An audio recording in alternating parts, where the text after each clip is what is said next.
Salom do'stlar, 2050-yilgacha qanday texnik kashfiyotlar kashf etiladi? Hozir men sizlarga aytib beraman. Ketdik.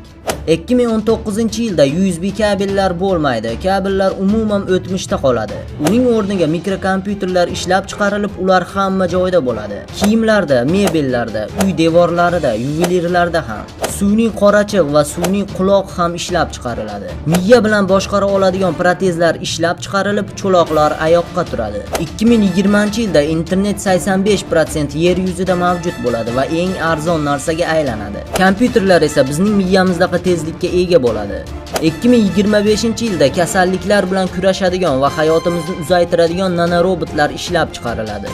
2028-yil gidroelektrostansiyalar o'rnini asosan quyosh batareyasi energetikasi egallaydi. 2029-yil hamma yo'qni aytib beradigan suhbatdosh sun'iy aql ishlab chiqariladi. 2031-yilda inson organlarini ishlab chiqaradigan 3D printerlar har bir kasalxonada bo'ladi. 2033-yil deyarli barcha avtomobillar o'zini o'zi boshqara oladigan bo'ladi. Qishloq xo'jalik ishlari avtomatlashtirilgan bo'ladi. 2034-yil Yer sayyoramizni orbitasini meteoritlardan, asteroidlardan himoya qiluvchi global programmalar ishlab chiqiladi. 2041-yil internet trafik million marotaba o'sadi va qidirish mexanizmlari hamma joyda joylashgan bo'ladi. Hatto fikringiz kuchi orqali xohlagan savolingizga javob topsangiz bo'ladi. 2045-yil hayotda birinchi marta o'limga davo topiladi. Insonlar organizmining qarishiga qarshi nanorobotlar yaratiladi. Nanorobotlar inson organizmini qarishdan himoya qiladi.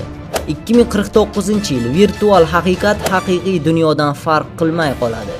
Bu texnologik prognozlarni Google kompaniyasida robotlar ishlab chiqaruvchi amerikalik kashfiyotchi ham bashoratchi olim Ray Kurzweil bashorat qilgan. Mana shunaqa gaplar do'stlar. Agar video yoqqan bo'lsa, kanalimizga qo'shiling va videoga like qo'ying. Hammaga xayr.